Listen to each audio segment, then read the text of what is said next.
Moi, je dis une chose, hein, je ne peux pas combattre le faux avec le faux. C'est ça ma position. Je refuse de combattre le faux avec le faux. Regardez bien. Simon Kimbangu a fait des miracles au nom de Jésus, oui ou non? Vous savez ça, non? Est-ce que vous savez qu'avant de venir ici, je viens de me lever dans une conversation de 2-3 heures de temps avec l'un des 2 derniers témoins de Kimbangu? Quand tu n'as pas, par exemple, la Mbatakoulou, est-ce que vous avez déjà entendu ça? Non, quand tu n'as pas d'informations sur quelque chose, il ne faut pas te rallier à quelque chose parce que ça semble bien. Moi, je ne suis pas partant avec ça parce que je n'en sais rien là-dessus. Je ne peux pas confirmer quelque chose sur lequel je n'en sais rien. Non, même me dire importer déjà, c'est un problème parce qu'il y a des religions importées, je suis d'accord. Mais dès lors que je dis que la Bible est un patrimoine de l'homme noir, ça voudrait dire que la Bible n'est pas importée. Que plutôt, c'est notre histoire que les Blancs avaient volé. Ils ont tripatoué ça. Debout Congolais, bénis par les sons, bénis dans les vents pour l'indépendance. Bénis au son, Jésus Pina, Naïmana, Chido Twendele, Nakila, Tokotonga, Nakole, Kakito, Kikabu, Congo, Yapakulu, Congo, Oiti, Congo, Yaluzolo, Congo, Betoke, Fulu, Sange, Betoke, Tombolange, Jaji, Kumaja, Kashidi, Nondo, Wakuji, Kajiji, Wakushira, Nilanga, Yetu, Chendelele. Mbote Anisokoma Nangadef, Jambo, Moyoenu, Binonyoso, les habitués du magazine Haut-Parleur, tous les Sengokoyeba qui bossent belé, les bossent post téléviseur Nabino, Boza Kolandabiso partout. Une très grande émission. Vous nous suivez depuis les États-Unis, depuis la Côte d'Ivoire, depuis le Bénin, depuis le Cameroun, depuis ici à Kinshasa, Lubumbashi, au Bas-Congo, pourquoi pas, qui sont au Grand Équateur. Nous vous saluons et nous vous disons encore bonne continuité ici quand vous suivez nos programmes sur PES TV. Haut-Parleur qui commence. Aujourd'hui, vous serez vraiment surpris parce que nous serons bilingues. Pourquoi? Parce que nous recevons nos frères africains. Ils nous viennent de la Côte d'Ivoire. C'est pour la première fois sur ces plateaux. Nous recevons Dr Aké Dieudonné, un pasteur qui s'est converti, qui a compris que ce qui s'est dans l'histoire qu'on nous a relaté dans la Bible s'est passé ici. Il y a certains coins, certains quartiers, certains noms même de nos tribus qui peuvent nous dire quelque chose en ce qui concerne l'histoire de la Bible. Il a écrit un livre qui s'intitule La vérité sur les Hébreux noirs d'Afrique et les Khazars de Palestine. Ça va faire les débats de cette émission. Docteur Aké Dieudonné, bonjour. Bonjour. Monsieur Boukendi, je suis très heureux de vous avoir, ou du moins d'être en face de vous, vraiment. Et en face de ce grand peuple de la RDC que j'aime bien, parce que ça fait mon 9e voyage ici dans ce pays. Vraiment. J'aime bien beaucoup le Congo. Voilà, vous êtes là sur notre plateau, voulais-je dire, et c'est vraiment un plaisir, surtout qu'il y a beaucoup de téléspectateurs aussi au niveau de la Côte d'Ivoire qui nous suivent. À tout moment qu'on voit leurs messages, vraiment, ça nous flirte vraiment le cœur. Alors aujourd'hui, nous allons parler beaucoup plus en ce qui concerne votre livre, La vérité sur les Hébreux noirs d'Afrique, les Khazars de Palestine. Pourquoi, d'abord, on va commencer, vous étiez pasteur. Pourquoi vous avez renoncé à ces non, je n'ai pas renoncé au pastorat, je reste toujours pasteur, seulement que je me suis rendu compte que ce qui est écrit dans la Bible n'est pas ce que forcément les églises et les pasteurs pratiquent. Un exemple simple, c'est que tous les chrétiens du monde entier pointent du doigt la Palestine comme étant la nation de Dieu et le peuple qui est là-bas, qui s'est constitué en 1948 comme étant le peuple élu de Dieu. Et même moi, quand je lis la Bible maintenant avec les yeux décolonisés, je me rends compte que ce n'est pas le cas, parce qu'il est écrit par exemple dans Apocalypse chapitre 2, le verset 9, que c'est Dieu qui parlait à son peuple, c'est-à-dire le peuple élu qu'on appelle Israël, ou les Hébreux, ou encore entre guillemets juifs. Il disait: je connais ta tribulation et et ta pauvreté, bien que tu sois riche. Et la calomnie de la part de ceux qui se disent juifs et qui ne le sont pas, mais qui sont une synagogue de Satan. Alors, cette écriture devrait nous interpeller que Dieu est en train de nous avertir qu'il y a un peuple qui allait se substituer au véritable peuple de Dieu. C'est-à-dire qui allait faire une usurpation, qui allait usurper l'identité du vrai peuple de Dieu. Encore dans Apocalypse chapitre 3, le verset 9 encore, là-bas il dit maintenant, je te donne de ceux de la tribu, de ceux de la synagogue de Satan, qui se disent juifs, mais qui ne le sont pas, mais qui sont une synagogue de Satan et qui mentent. Je les ferai venir se prosterner à tes pieds et connaître que je t'ai aimé. Alors, d'abord, il faut commencer à réfléchir maintenant. Quand il dit, je connais ta tribulation et ta pauvreté, bien que tu sois riche. Quel est ce peuple sur la terre des hommes qui est immensement riche, mais que tout le monde entier s'accorde pour dire qu'ils sont les plus pauvres dans le monde entier? Mais l'histoire se répète toujours. Peut-être ça s'est fait dans le passé. Il y avait aussi un autre peuple qui manquait de quoi manger, bien qu'il avait sa richesse. Bon. L'histoire ne se répète pas selon vous? Non. Si nous allons plus loin et que nous touchons par exemple Deutéronome chapitre 28, du verset 15 au verset 68, c'est ce qui a été le texte de base de ma conférence ici à Kinshasa depuis le vendredi, le samedi passé. Et là-bas, la Bible montre un peu que toi, Israël, qui est mon peuple, je t'ai donné mes lois, je t'ai donné mes ordonnances. Si tu les pratiques, tu seras à la tête et jamais à la queue. Et tu seras béni à ton départ, tu seras béni à ton arrivée.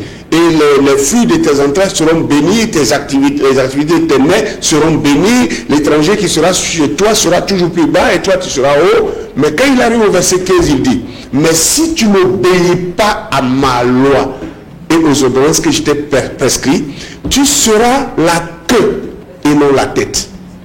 Tu seras vaincu à ton départ, vaincu à ton arrivée. Et l'étranger qui sera chez toi sera toujours plus haut et toi tu seras toujours plus bas. Et l'étranger te prêtera et toi tu ne lui prêteras pas. Et je mettrai des chaînes à ton cou et tu iras en esclavage. Et tu enfanteras des fils et des filles, ils ne seront pas à toi car ils seront amenés en captivité. Toutes ces paroles, il y en a beaucoup. Toutes ces paroles-là, quand on les lit, ça vient de ce que nous vivons en Afrique. On est conscient. Moi, je pose une seule question. Ceux qui regardent en Palestine, ce peuple-là en Palestine, pour dire que c'est eux qui sont le peuple de Dieu, moi, je veux qu'on me montre un seul Khazar, un seul Sepharas, un seul Ashkenaz, qui n'a jamais été enchaîné et amené en captivité. Ça, c'est l'esclavage. Or, la traite négrière qui a vécu, c'est le peuple noir, le peuple bantou. C'est ça qui convient aux écrits de la Bible ici. Et d'ailleurs, ces juifs, ceux qu'on appelle faussement juifs en Israël aujourd'hui, c'est eux qui étaient les détenteurs des grands bateaux négriers. Je suis désolé. Et c'est eux qui ont orchestré l'apartheid en Afrique du Sud. Alors qu'est-ce qu'on peut dire aujourd'hui des acteurs ou bien des protagonistes de ces mouvements, par exemple le christianisme, par exemple ici chez nous, nous avons le mouvement de l'église des réveils. Dans le passé aussi, vous avez été invité plusieurs fois, même ici à Kinshasa, dans 2 églises. Alors, qu'est-ce que vous pouvez dire aujourd'hui? Parce qu'au début, vous avez dit que vous lisez la Bible avec les yeux décolonisés. Alors, qu'est-ce qu'on peut dire? Que les pasteurs, ceux qui sont des protagonistes même de ces mouvements, sont des colonisés. Ah oui, mais ça, il n'y a pas 2 mots pour qualifier ça. Ça, c'est la pérennisation du colonialisme, c'est fait par la religion. Ils sont des complices, on peut dire. C'est ce que moi je peux appeler ça le complice. Des complices, pourquoi? Parce que déjà, ce que je venais de dire tout à l'heure, ça montre que le peuple élu, s'il a existé, il est noir. Mais d'où vient que le noir lui-même, quand on lui dit c'est toi qui es le peuple élu de Dieu, il dit non, ce n'est pas moi. Non, je ne suis pas d'accord avec ça. Et c'est bon, tout le monde veut aller en Israël, hein? Écoutez, et c'est ce que font même les églises. J'ai dit quelque chose le vendredi et j'ai dit que je suis prêt à rencontrer quiconque voudrait démentir ça, mais qu'ils viennent avec la même Bible pour me démentir ça. Parce que moi j'ai des textes dans la Bible qui montrent que territoire que Dieu avait donné à Abraham, par exemple, Dieu a démontré les limites de ce territoire-là.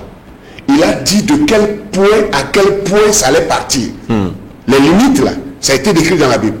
Et quand on regarde ce territoire, ça n'a rien à voir avec ce petit triangle de 22 000 km qui est là. Est-ce que vous pouvez vous rendre compte qu'un pays est un royaume dans lequel il y a 1 300 000 soldats? Parce que la Bible dit que Israël, à l'époque, avait 1 300 000 soldats, c'est-à-dire 500 000 soldats dans le royaume de Juda et 800 000 soldats dans le royaume de Samarie. Et quand vous mettez les deux, ça fait 1 300 000 soldats. Sur la terre des hommes actuellement, la seule nation qui possède 1 300 000 soldats, c'est bien la Chine. Et vous connaissez la population?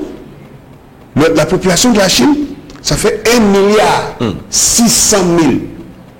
Je pense qu'ils sont parmi le peuple le plus peuplé. Non, ils ne font pas partie, ils sont les plus peuplés. Oui. Après eux, c'est les Indiens, qui sont 1 400 000. Mais eux, ils sont 1 600 000. Bon, et ça veut dire, et puis en plus, d'autres textes bibliques nous disent que le temple que Salomon avait construit, que ce temple-là, il y avait 400 000 portiers. Vous pouvez vous imaginer un temple qui possède 400 000, non, 4 000 portiers.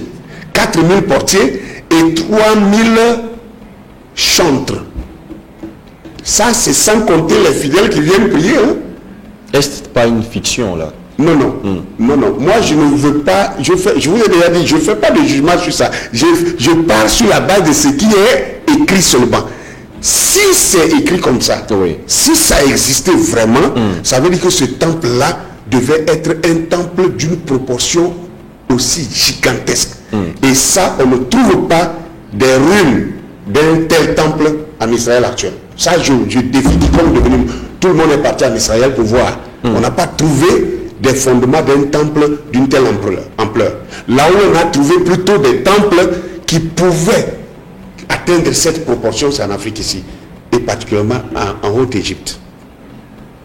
Vous comprenez un peu quelque chose? Oui. Donc déjà, je veux dire que rien que ce qui est écrit, moi je suis un croyant de la Bible jusqu'à preuve du contraire, mais j'ai dit que cette Bible telle qu'elle est écrite, si je vais partir sur un autre angle, la Bible, vous voyez que ceux qui ont écrit, quand tu écris ton histoire, ton nom se retrouve dans ton histoire. Oui. Et le nom de tes villages, les villages de ton pays se retrouvent dans ton histoire. Les arbres qui t'environnent se retrouvent dans ton histoire. L'hydraulique, c'est-à-dire les fleuves qui t'entourent, les animaux, la faune, je peux dire la faune et la flore qui t'entourent, c'est ce que tu connais, c'est de ça que tu dois parler. Un Congolais ne peut pas parler du Congo sans parler du léopard. Vous êtes d'accord avec moi? Oui. Mais par contre, qu'est-ce qu'un Russe a à faire avec un léopard? Il ne connaît même pas le léopard. Ça n'existe pas chez eux. Si le Russe doit parler de la faune, il doit parler de l'ours. Mais il ne peut pas parler du léopard, il ne peut pas parler du lion. Parce que le lion ne se retrouve pas là-bas.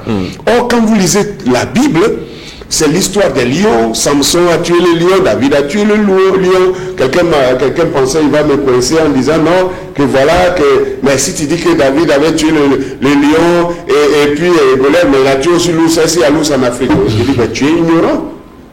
Lis l'histoire. L'Afrique avait des ours. Si tu tapes sur tout à l'heure, tu vas trouver ça. Voyez-vous? Et vous voyez que la Bible vous parlera de l'autruche, des autruches, des léopards, comment on appelle, des lions. Maintenant, quand vous prenez par exemple un oiseau comme l'autruche, moi je fais des recherches personnellement, et on vous dira que l'autruche est un oiseau de l'Afrique subsaharienne. Vous voyez ça? Et que l'autruche n'avait jamais quitté l'Afrique avant 1860. Et que c'est en 1860 que l'autruche a été exporté à Sydney. en Océanie. Et c'est de là-bas que c'est parti aux États-Unis, partout on peut trouver l'Autriche, partout maintenant. Ça veut dire qu'originalement, l'Autriche est un oiseau d'Afrique. Or la Bible, ça veut dire que les écrivains de la Bible à leur époque vivaient au milieu des Autriches. Mais est-ce que vous savez que, bon, même d'habitude, j'ai aussi beaucoup de pasteurs ici, il y a une question qui souvent qui intrigue même les esprits, c'est de savoir même si nous pouvons croire on croit dans ces livres-là, qui est d'abord l'auteur? Qui est d'abord l'auteur de la Bible? Parce que vous avez mené aussi beaucoup de recherches. Est-ce que vous avez y à trouver aussi qui est l'auteur d'abord de ces livres? C'est comme si on me demandait qui est l'auteur du livre des morts en Égypte. Et d'abord, je vais corriger ça pour dire que le livre des morts ne s'appelle pas le livre des morts. Ce sont les Grecs qui n'ont pas compris le sens de l'intitulé du livre et qui l'ont attribué le livre des morts. C'est comme de façon ils ont appelé là où on enterrait les pharaons, ils ont appelé ça le sarcophage. Sarcophage veut dire la caisse qui bouffe la chair. Ça veut dire la caisse de la mort. Alors que sarcophage, selon les Égyptiens, c'est la caisse de la vie. Bon, le livre qu'on appelle le livre des morts, c'est le livre d'Osiris. Et ce livre-là, les Égyptiens l'ont appelé la sortie des ténèbres vers la lumière. Ce qui veut dire livre de vie. Comment le livre de vie a été traduit comme le livre de mort. Vous voyez déjà qu'il y a un problème. Maintenant, et quand je remonte là-bas pour dire que en tant que kamite, je sais que quand on va te parler du livre d'Osiris, tu vas croire ça. Mais ça aussi, c'est les hommes qui l'ont écrit. Comment ils l'ont écrit? L'auteur est méconnu. Merci. Comment ils l'ont écrit? Ces gens-là, nos ancêtres de la vallée du Nil, qu'on a appelé Égypte, c'était des gens qui ont été en contact avec le Créateur. Mais seulement la différence, c'est que ces gens-là ne séparaient pas la spiritualité avec la science. La spiritualité et la science étaient une seule chose. Donc, découvrir la science était découvrir Dieu lui-même. Voilà pourquoi un des philosophes a pu dire que la science est une fouille dans Dieu. Mais il n'y a que les Grecs qui sont venus s'instruire en Égypte, c'est-à-dire qu'ils sont venus étudier en Égypte, et quand ils ont eu une petite connaissance, ils sont allés créer leurs propres histoires, leurs propres écoles, et dans leurs propres écoles, ils ont séparé la spiritualité d'avec la science, ce qui a donné la naissance à la philosophie. Du coup, l'humanité a commencé à chuter à partir de là. Alors, je reviens, votre question, c'est qui a écrit la Bible? Mais parce qu'un livre qu'on prêche chaque dimanche, les gens même donnent de l'argent à cause de ça. Mais merci. L'auteur jusque-là reste méconnu. Non, l'auteur selon la Bible, la Bible dit que toute écriture est inspirée de Dieu. Inspirée de Dieu. Utile pour enseigner, pour convaincre, pour corriger, et afin que l'homme de Dieu soit parfait dans ses actions. Donc, inspiré ne veut pas dire écrit. Déjà, c'est le français. Inspiré ne veut pas dire écrit. Selon la Bible, la Bible est écrite par les prophètes. C'est-à-dire les prophètes, c'était des personnes, selon la Bible, je dis bien selon la Bible, nous sommes toujours dans le selon la Bible, oui. Selon la Bible, les prophètes sont des humains comme vous et moi, qui avaient la capacité d'entrer en connexion spirituelle avec le Créateur et qui lui leur inspirait sa parole et eux ils prononçaient cette parole sans même être forcément capables de les écrire, et un autre homme à côté d'eux qu'on appelait le scribe entendait les paroles de ce prophète et les écrivait. Donc si je peux dire que qui est l'auteur de la Bible, ce n'est pas un seul auteur, il y a eu beaucoup de prophètes inspirés qui ont reçu par inspiration la parole divine. Je dis toujours, nous parlons selon la Bible. Mais on peut juste bel et bien savoir, c'est lui qui l'a rassemblé. Qui peut nous dire que c'est moi qui a rassemblé tout ça? Le rassemblement des livres pour en faire la Bible, nous savons que ça c'est parti de l'Église catholique romaine. Personne ne peut dire le contraire de ça. Les pasteurs disent que le Saint-Esprit, non, c'est la foi. Le Saint-Esprit agit toujours par des gens, non? C'est ces personnes-là, vous voulez connaître ces individus-là, parce que mais moi, parlant comme ça d'IP, parce que quand on se base de la foi, c'est compliqué. Vous venez de dire que connaître la science, c'est même sonder Dieu. Oui, c'est sonder Dieu. Aujourd'hui, l'Afrique veut la science plutôt que du racontard, que de la foi.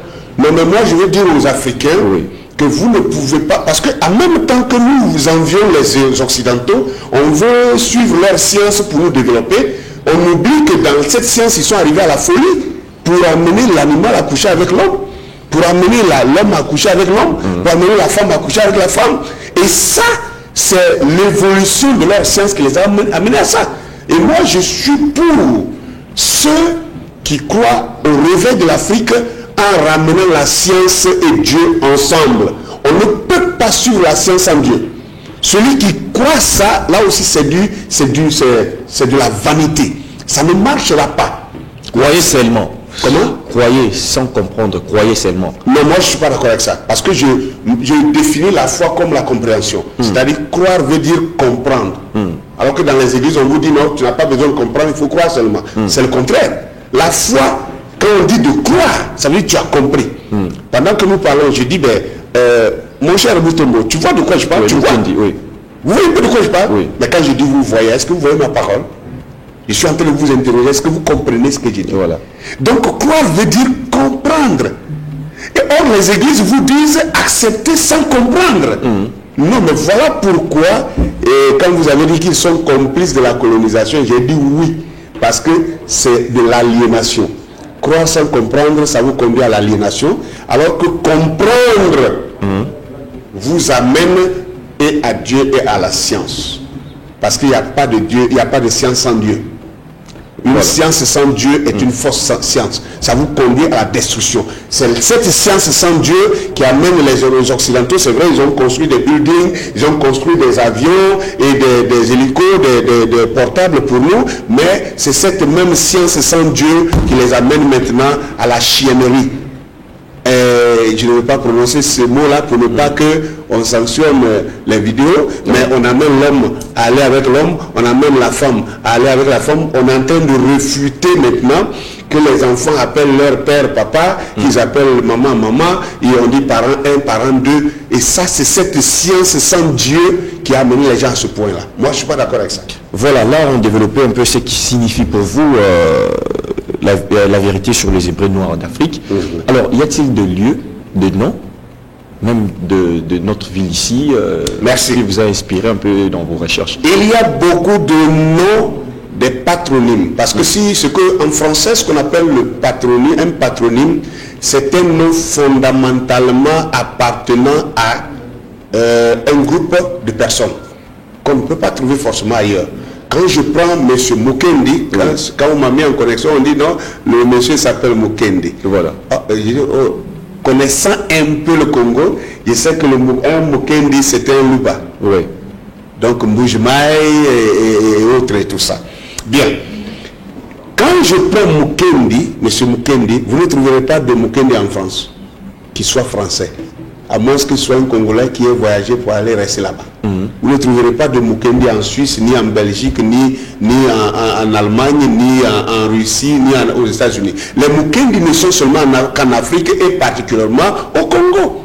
Les Chidumba, les Batola, les Tiba, les Kabongo, et tout ce qu'on peut, et toutes ces panoplies-là, ce sont des noms typiquement africains. Et sur cette base-là, je vais rentrer dans la Bible. Je vais commencer par le pays d'où je viens, la Côte d'Ivoire. Voilà. Je vais vous montrer plusieurs noms qui sont des patronymes ivoiriens qui sont dans la Bible. Ce n'est pas des prénoms. Les prénoms, bon, Mukendi Jean, Mukendi lui que c'est un prénom, c'est pas votre nom. Mukendi c'est un nom. Mukendi c'est un nom. Voilà. Mais lui qui est dessous des gens qui pourraient être dessus, ce n'est pas votre nom, c'est un prénom. Donc ça c'est ramassé d'ailleurs. Mais le nom c'est Mukendi. Maintenant, quand vous regardez dans la Bible, par exemple, vous avez entendu, même si vous n'êtes pas un chrétien, vous avez entendu parler de Corée, d'Atan et tout ça. Donc Corée, le nom Corée, ce sont des patronymes nombreux en Côte d'Ivoire. Vous avez connu l'ex-président Laurent Gbagbo. Laurent Gbagbo fait partie d'un groupe ethnique un peu comme les Louba ici, qu'on appelle les Bété. Les Bété, c'est leur patronyme Corée. Et Corée, vous trouvez ça dans Exode chapitre 6, le verset 24. Dodo. Les Dodo en Côte d'Ivoire, c'est encore le groupe ethnique Bété. Je crois qu'il y a des Dodo ici. Parce que moi, j'ai des amis ici qui s'appellent des Dodo des Congolais. Qui sont des patronymes. C'est son patronyme. Dodo. Dodo. Oui. Oui. Et Dodo, c'est un nom biblique de Juge chapitre 10, le verset 1, 2 Samuel 23, le verset 9. Abi. Abi. A-B-I. Les Abi en Côte d'Ivoire, ce sont des patronymes des BT pleins, nombreux. Et vous trouvez les Abi dans 2 Samuel chapitre 23, 31, etc. C'est dans mon livre déjà. C'est dans mon livre déjà. Et les Miaka. Je crois que vous avez des Miaka. D'abord au Congo-Brazzaville, on m'a montré beaucoup de Miaka. Oui. Et il y a Miaka qui sont en Côte d'Ivoire, comme au Congo ici. Ce sont des patronymes, ce n'est pas des prénoms. Il y a les Maka. Maka. Maka dans la Bible, c'est le nom des femmes. Et en Côte d'Ivoire, ce peuple-là, c'est le nom des femmes. Maka. Maka. Les Maka. Maka, c'est le nom de femmes BT. On ne donne pas ce nom à un garçon. Et quand on prend le nom de Tadé, les Tadé, en Côte d'Ivoire, ce sont des patronymes du même peuple-là. Il y en a beaucoup comme ça. Et vous prenez, comment on appelle ça, série. Les séries sont pleines en Côte d'Ivoire. Et c'est 1 Chronique chapitre 4, le verset 37. Les Ziza. Ce sont des noms, des patronymes. Ziza, Série, Zabaï, Tobia. En BT, quand on dit Tobia, ça veut dire la guerre est finie. Et ce sont des patronymes qu'on trouve dans la Bible. Maintenant, les Chimeri, chez les BT, c'est courant. Et maintenant, si j'en arrive au Congo, j'ai dit que j'allais annoncer là pour d'autres pays aussi. Il y en a pour d'autres pays. Il n'y a pas que le Congo. Non, il n'y a pas que le Congo, la Côte d'Ivoire. Okay. Il y a d'autres pays. Nouadja, par exemple, Nouadja, c'est une ville du Togo. Nouadja, c'est le nom de la prophétesse dans la Bible. Et j'en viens, vous allez... Donc, c'est la preuve que la Bible a été copiée du papyrus. Ouais. Okay. Et que les Blancs ont récupéré, ils ont tripatoué ça. Okay. Ils ont changé des proportions, ils ont comment on dit ça? Ils ont retranché, et ils ont ajouté ce qui les arrangeait. Ce qui pouvait les arranger. Oui. Et avant d'arriver sur les noms congolais, laissez-moi faire une parenthèse pour vous dire que, par exemple, en Haïti, ça c'est l'information que les gens n'ont pas. En Haïti, vous savez que l'Haïti, ce sont nos frères africains qui ont été déportés pendant la traite négrière, qu'on les a envoyés comme esclaves. Aux Antilles, en Haïti, en Martinique, dans les îles Comores, Seychelles, tout ça.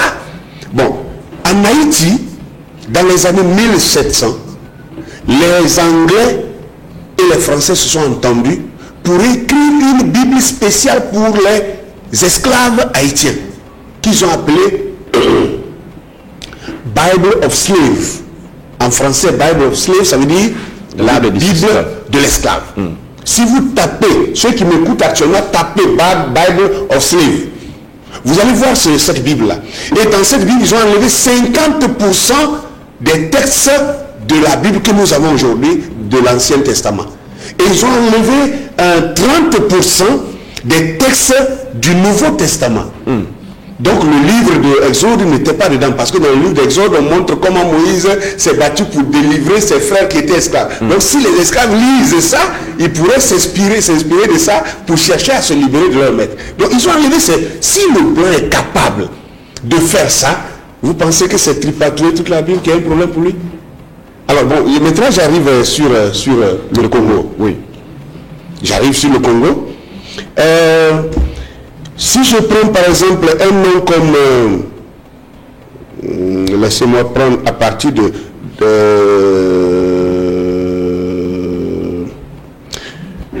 Bashi. Bashi, ça vous dit quelque chose? Moshi. Oui. Moshi, ça vous dit quelque chose? Oui, oui. Bashi et Moshi, c'est pluriel et singulier. Oui, oui. N'est-ce pas? Oui. Vous trouvez exactement dans la Bible que les Moshi, laissez-moi prendre ça. Là, je pense qu'ils font partie des tribus, je crois. Oui, la tribu des Mouchi. Oui. La tribu des Mouchi se trouve dans la Bible, dans Exode chapitre 6, 19. 6, 19 et Exode 3, 20. Vous voyez un peu? On trouve le Mouchi. Les Mouchi dans la Bible. Les Mouchi dans la Bible. Pendant que je parle, ceux qui nous suivent peuvent lire, ouvrir leur Bible et puis vérifier ça. Oui. Oui, un peu. Les Teke. Teke. Au niveau du Bandundu ici. Oui. Ils sont dans la Bible. 2 Samuel chapitre 4, verset 2. 2 Chroniques chapitre 4, verset 5, etc. etc. C'est-à-dire qu'on cite leur nom, comment? Bien, il y a des critères, il y a... je sais pas moi, comment vous arrivez à faire des choses. Si tu retrouvais Mukendi, quelqu'un qui s'appelle Mukendi dans la Bible, qu'est-ce que ça te dirait? On comprend que... Je comprends maintenant, mon frère, c'est aussi simple que ça. Aussi simple que ça. Donc c'est bien cité Teke. Oui, mais je vous dis ça.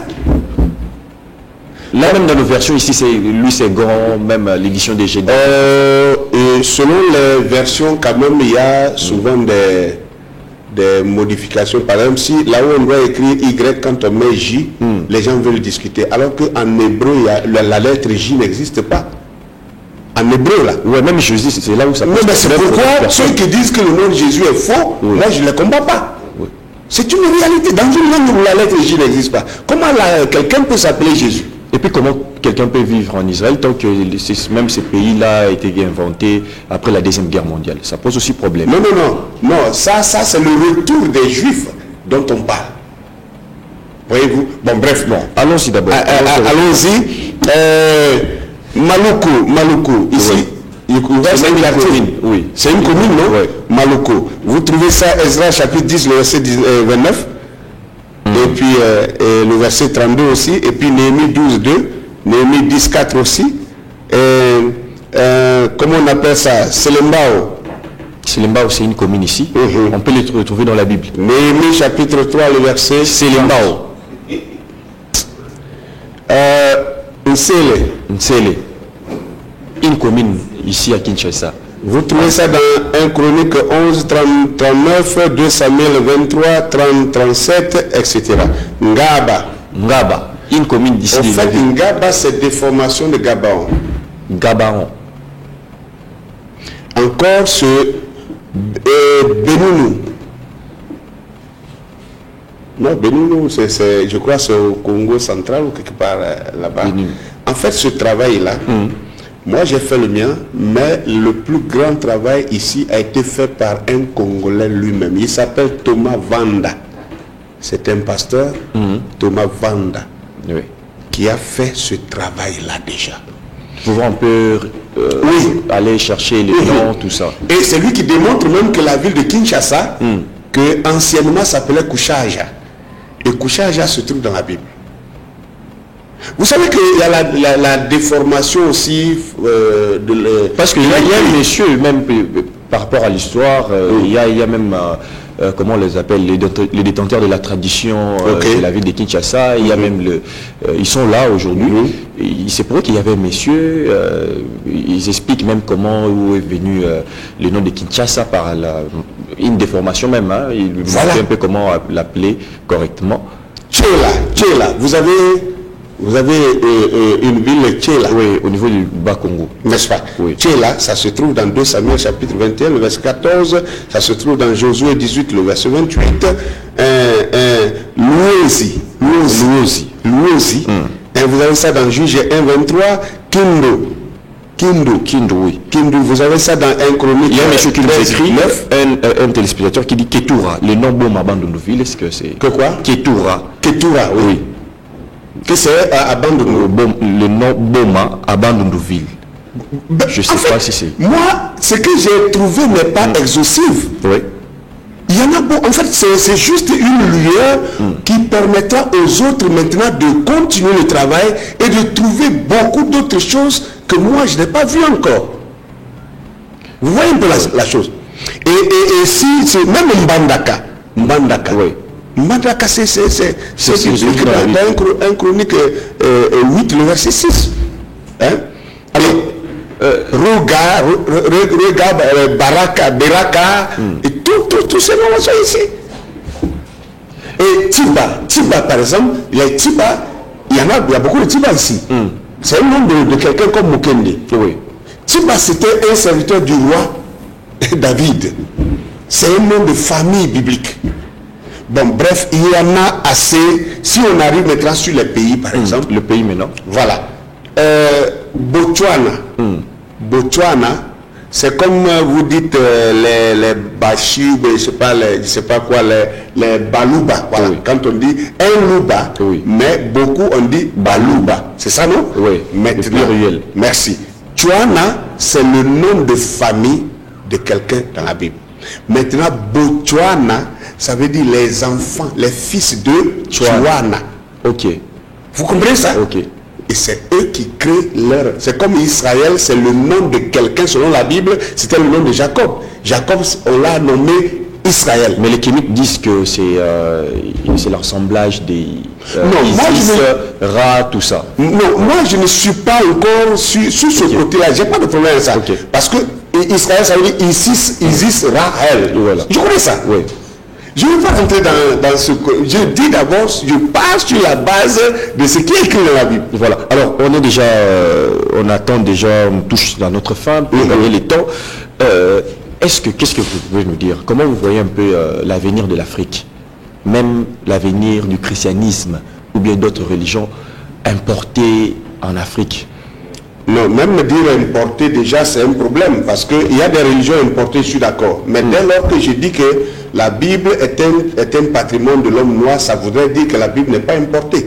Que plutôt, c'est notre histoire que les Blancs avaient volé. Ils ont tripatoué ça. Je l'ai dit, je vais le Mais nous répéter. avons un document falsifié. Comment Oui, falsifié. Alors, comment on peut toujours se contenter à en avoir? Non, mais quand on dit un document est falsifié, Oui. ça veut dire, vous-même vous avez déjà dit ça. Oui. Déjà, même si vous avez un document qui a été écrit à 100% vrai, Un usage des faux.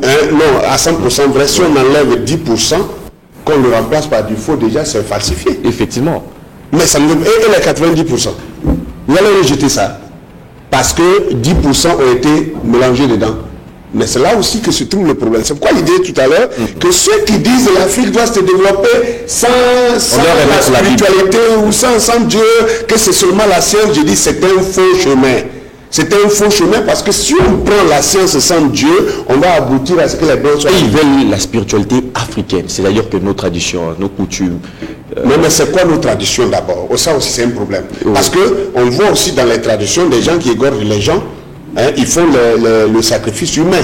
C'est ça qu'on doit pratiquer aussi. On peut enlever. Ah, mais, Il y a d'autres qui prônent même qu'on puisse enlever. Par exemple, chez nous ici, il y a eu des gens qui ont combattu, comme on a Kimbangu, on a Ilembo Pierre. Moi, ces gens-là, ils ont combattu. Moi, je crois La tradition est c'est un véritable prophète de Dieu. Mais vous n'allez pas ignorer Kimbangu n'était pas traditionnaliste. Kimbangu a dit, continuez de lire la Bible, car en la lisant, vous finirez par attraper le voleur avec l'objet qu'il a volé. C'est ce que j'ai dit, je viens de mener même une investigation à l'intérieur du pays. Oui. Et j'étais allé même rencontrer certains de ses amis. Oui. Et pourquoi même, et il disait ça. On a compris même la quintessence même de cette phrase-là. Continuez à lire la Bible, vous allez attraper le voleur avec l'objet qu'il a volé. Bien sûr. Donc pour eux, c'était pour qu'on puisse enlever les mauvaises pratiques dans nos traditions. Mais est-ce que pour enlever les mauvaises pratiques dans nos traditions, on a besoin de lire la Bible? C'est pour ça qu'il faudrait qu'on soit... Moi, je dis une chose, hein, je ne peux pas combattre le faux avec le faux. C'est ça ma position. Je refuse de combattre le faux avec le faux. Regardez bien. Simon Kimbangu a fait des miracles au nom de Jésus, oui ou non? Vous savez ça, non? Est-ce que vous savez qu'avant de venir ici, je viens de me lever dans une conversation de 2-3 heures de temps avec l'un des 2 derniers témoins de Kimbangu qui restent dans votre pays ici. Ils sont 2.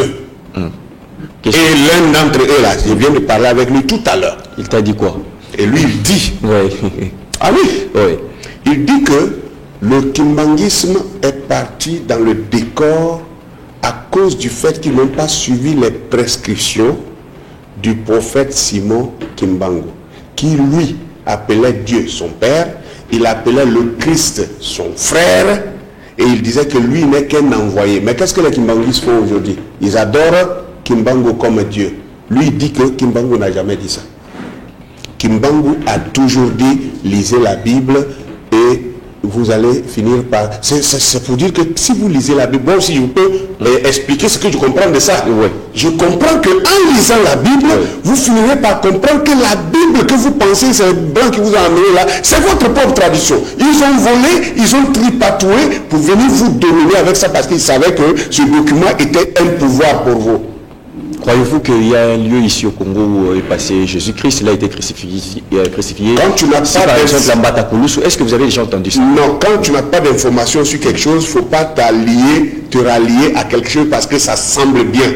Moi, je ne suis pas partant avec ça parce que je n'en sais rien là-dessus. Je ne peux pas confirmer quelque chose sur lequel je n'en sais rien. Merci beaucoup. C'était Dr Ake Dieudonné. Pour le contact, c'est plus 226. Si vous voulez contacter le pasteur plus 225. Plus 225, pardon, 05 48 12 72. Plus 225 05 48 12 72 pour nous les Congolais et puis 72 pour ceux qui sont de l'autre côté. Alors voilà, on a le livre en question, pardon, La vérité sur les Hébreux noirs d'Afrique et les Khazars de Palestine. Voilà, le livre est bel et bien là. Donc, le livre même est ici à Kinshasa. Ok, on peut le trouver où? Avec juste en contactant l'artiste Enoch Ebadou. Et Ebadou, il est au... Enoch Ebadou, il est au 812 02, pardon, 812, c'est ça? Donc c'est 081. Voilà, 081, oui. 20, 32, oui. 39, oui. 9. Voilà. Alors, ok, d'accord. On va prendre un premier intervenant pour déjà chiter. Allô, bonjour. Bonjour, monsieur. Oui, papa, vous nous appelez depuis? Je suis dans la commune de Colombe. Oui, depuis Maïndombe. Votre participation? Bien sûr, votre émission, je réponds à Medibadi Bassaï. Vous dites? Je réponds à Medibadi Bassaï. Ah oui, enchanté, monsieur. Allez-y, votre participation. À propos de ce que vous venez de dire ici, on n'a jamais fait le miracle au nom de Jésus. Donc, Kimbangu n'a jamais fait les miracles au nom de Jésus. Il faut appeler les gens qui connaissent vraie histoire de Kimbangu. Et non d'appeler les gens comme je vois ici au plateau. D'accord. Merci. Et après, on ne peut pas prendre sur les gens défendre. Ce sont les gens qui ont dit de vous respirer d'abord. Qui ont dit que vous poussez être longtemps pour vous. Vous pas du tout normal. Hein? Vous ne connaissez pas l'histoire. Il faut passer dans le plateau pour commencer à dire de quoi qu'on voit. Pour voir les Kimbangu, papa. Avec l'âge que vous êtes, il faut que vous respectez. Voilà, mais en fait, bon, voilà, on va gagner un peu le temps pour l'intervenant. Lui, il dit que Papa Kimbangu n'a pas bon. Ce n'est pas le docteur Ake. Vous voyez, il venait bien de lui dire que il a rencontré l'un de deux témoins de Papa Kimbangu. Ce sont eux qui l'ont relaté. C'est Papa Masanga. Oui. Il s'appelle Papa Masanga Kanda. Voilà. Vous pouvez le trouver, vous le connaissez. Vous, si vous êtes Kimbanguiste, vous connaissez ce monsieur. Non, moi, je ne suis pas Kimbanguiste. Non, je parle à celui qui a appelé. Oui. Je parle de celui qui a appelé. Le truc, c'est qu'il y a une investigation que je venais de mener là. Je pense qu'on va faire aussi des conférences, de presse. Peut-être on va passer partout aussi en Afrique pour un peu la promulgation de cette histoire. Kimbangu a été baptisé ou non? Bon, là, je ne sais pas. Là, je ne sais pas les dire. Enfin, je n'ai pas besoin de venir de loin pour connaître quelque chose si je veux le savoir. Oui. Il y a des choses que les gens veulent tordre pour dire ceci ou cela. L'histoire est têtue. Voilà pourquoi les Blancs, ils ont menti pendant 2000 ans. Aujourd'hui, leur mensonge est en train de les rattraper. Nous ne devons pas faire la même chose. On ne doit pas prendre le mensonge pour combattre le mensonge. Et l'histoire de Kimbangu a été relatée à 80% par les Blancs. Il faut aussi les savoir. C'est là où ça pose problème. Merci. Moi, je viens de parler d'un témoin qui a vécu avec lui, qui fait partie des 12 enfants sur lesquels Kimbangu a posé sa main, prié en 1951 avec sa mort. Donc, à vous de le rencontrer, et puis je vous donne son contact. Vous pouvez l'inviter ici pour qu'il vienne. Maintenant, les Kimbanguistes eux-mêmes, ils vont se parler entre eux. Ce sera plus intéressant. Vraiment, ce sera plus intéressant. Et puis, c'est qu'aujourd'hui, nous voulons savoir la vérité, la vraie histoire de Kimbangu. Ça pose problème. Donc, quand déjà ça brille à la maison, vous voyez, même les étrangers, quand ils viennent, ils ont du mal à comprendre notre histoire.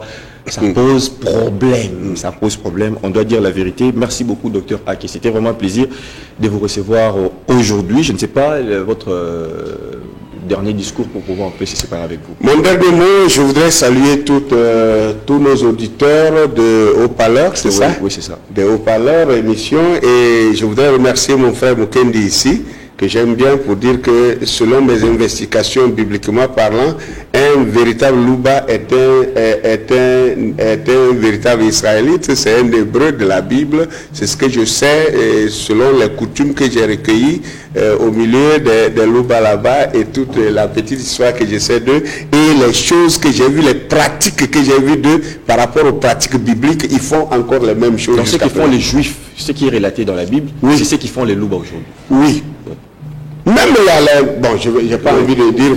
Donc, je voudrais dire que la Bible, pour moi, j'ai déjà dit ça, que je ne suis pas sur le point, la Bible est vraie ou c'est pas vrai. Non, je dis selon ce qui est écrit dans cette Bible, qu'elle soit vraie ou qu'elle soit fausse, selon qui que ce soit, mais ce qui est écrit dedans là, c'est notre histoire. Maintenant, si cette histoire-là, elle est vraie, c'est pour nous. Si cette histoire-là, elle est fausse, c'est qu'elle a été prise de nous et faussée. Nous devons chercher la vérité. Merci. Merci beaucoup. Merci. Les appels tombent de partout. Rejoignez-nous, écrivez Haut-Parleur TV sur YouTube. Vous pouvez nous regarder déjà et puis abonnez-vous massivement. On va continuer pour la suite. Pour ceux qui déjà dérangent ou bien demandent le numéro du docteur Aké Dieudonné, c'est plus 225 05 05 48 12 72 ou bien 72 pour ceux qui se retrouvent en Afrique de l'Ouest. Quant à moi, je vous dis bye bye et on se retrouve demain à la même heure. Bonne continuité de votre programme. Merci, bye bye.